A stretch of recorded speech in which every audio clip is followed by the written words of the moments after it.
हजरत मोहम्मद बिन अबू बकर रदी अल्लाह ताला अन्हु फरमाते हैं, इसको साहिब सुबुलुल हुदा व रिशाद इमाम यूसुफ सालेही ने नकल फरमाया।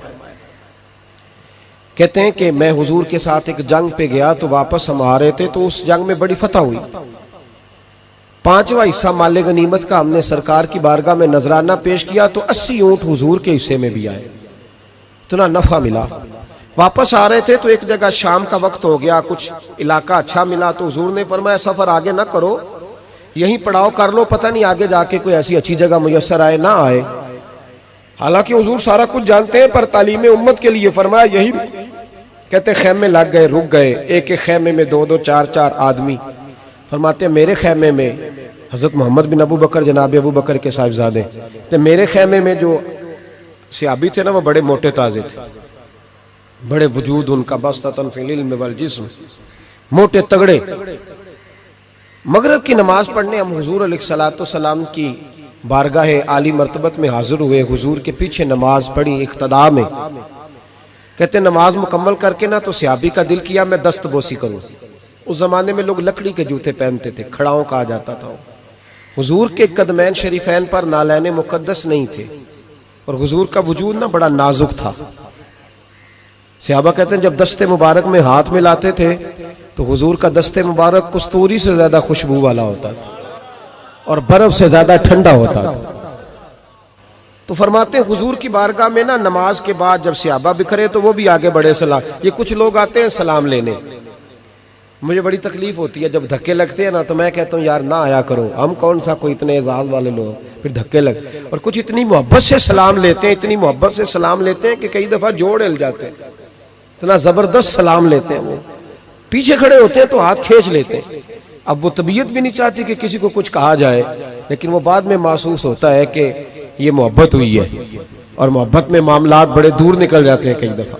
तो मोहब्बत तो इसका नाम है कि महबूब को आसानी किस बात में है, महबूब को आसानी किस बात में है। मोहब्बत इस चीज का नाम, इस चीज का नाम नहीं कि मैं क्या ख्वाहिश कर रहा हूं, महबूब वो वाली करे ना। वो राजी किस बात में है, मैं गुड्डी ते हथ डोर सज्जन दे, वो जिंज रखे उंज रहना है। वाजिब नहीं जे विच शरीयत मंदा खसम नु कहना। बात तो ये है कि उसको आसानी किस बात में, आम दाम बरसरे मतलब। वो सलाम लेने के लिए जब आगे बढ़े ना तो जोश में दौड़ के आगे बढ़े। हुजूर के दस्ते मुबारक को चूमा, लकड़ी के जूते पहने थे, हुजूर के कदम मुबारक पे जूता नहीं था। उन्होंने अपने पैर से हुजूर का पैर दबा दिया।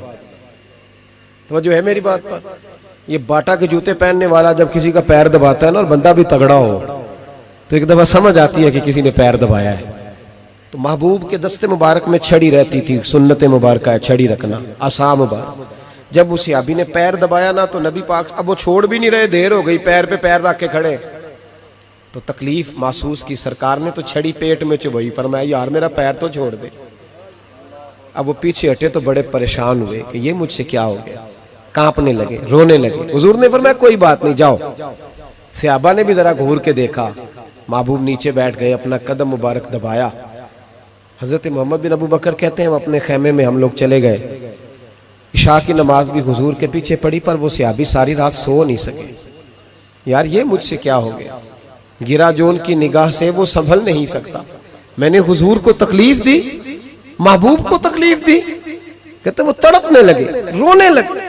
ये मुझ सारी रात मैं तसल्ली देता कि यार वो कोई ऐसी वैसी बात नहीं, अल्लाह ने हमारे महबूब को रहमत लिल आलमीन बनाया और हुजूर जानते हैं कि तूने जानबूझ के ऐसा नहीं किया। लेकिन वो अंदर का जो है ना वो माहौल, वो उनको सोने नहीं देता। कहते हैं सहरी का वक्त हुआ तहज्जुद का, तो सैयदना बिलाल हबशी आए, खेमे के बाहर खड़े हो, कहने लगे बंदा किधर है जिसने कल मगरिब के वक्त हुजूर का पैर दबाया, किधर है? कहते हैं अब तो वो और डरे और कहने लगे लगता है मेरी मुजम्मत में कुरान आ गया।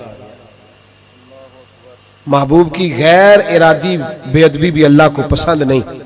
कहा लगता है आयतें आ गई, पता नहीं मेरे बारे में क्या हुक्म आया होगा। आप अपने अब्बा से कह के मेरी सिफारिश कराएंगे, जनाब सिद्दीक अकबर से कहेंगे, कहीं ऐसा ना हो कि मेरी दुनिया भी जाए और आखिरत भी जाए।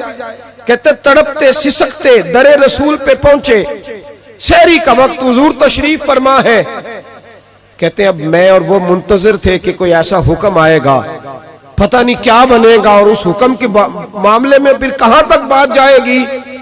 कुर्बान जाए, जब हुजूर के सामने खड़े हुए तो सारा कुछ जानने वाले महबूब ने अपनी उम्मत की तालीम के लिए फरमाया, भाई इशा के बाद ही तुझे बुलाने का इरादा हुआ था, फिर ख्याल आया कि तू कहीं सोया होगा, शहरी में लोग उठ जाते हैं तहज्जुद के लिए, इसलिए तुझे बुलाया है। फरमाते हैं अब इंतजार था कि वो बड़ी बात आए, डर रहे थे, लेकिन कुर्बान जाए नबी पाक ने पैर दबाने का जिक्र ही नहीं फरमाया। हुजूर फरमाने लगे बुलाया इसलिए है कि कल शाम मैंने तेरे पेट में छड़ी चबो दी थी, तुझे तकलीफ हुई होगी तो अल्लाह की रिजा के लिए माफ नहीं कर देता। जनाब मोहम्मद बिन अबू बकर कहते हैं पहले तो वो अकेला रोता था, अब हम सब ने रोना शुरू कर दिया। हुजूर आप क्या फरमाने? कहने लगे नहीं यार, बेचारे का पेट बड़ा है, मैंने छड़ी चबो दी, उसको तकलीफ हुई होगी। और क्या लफ्ज है हदीस में, महबूब फरमाने लगे मैं सारी रात सो नहीं सका, इसका वो दर्द। ओ भाई तो अपने अब्बा को सख्त बात कह के आके बेड पे आराम से सो जाता है, तू अपनी अम्मा को सख्त जुमला कह के वो तड़पती रहती है, उसे वो सारी रातें याद आती हैं, उसने बेटे के लिए बेदार रह के गुजारी होती, तो एक फिक्रा कह के तू सोचता ही नहीं, कहने वाले तो कह ही देते हैं, ये सुनने वाले हैं जो कमाल करते हैं, तूने ख्याल ही नहीं किया। महबूब फरमाने लगे सो नहीं पाया, चल अल्लाह की रिजा के लिए माफ कर दे। तो कहने लगे हुजूर वो तो मैंने पैर दबाया था इसलिए आपने मुझे छड़ी चबोई, आप क्या कह रहे हैं? तो महबूब फरमा देखे वजाहत देखे, महबूब फरमाने लगे तूने तो अन देखे पैर दबाया था, मैं तो देख रहा था, मुझे नहीं छड़ी चबोनी चाहिए थी, चल तू क्या मैंने माफ किया।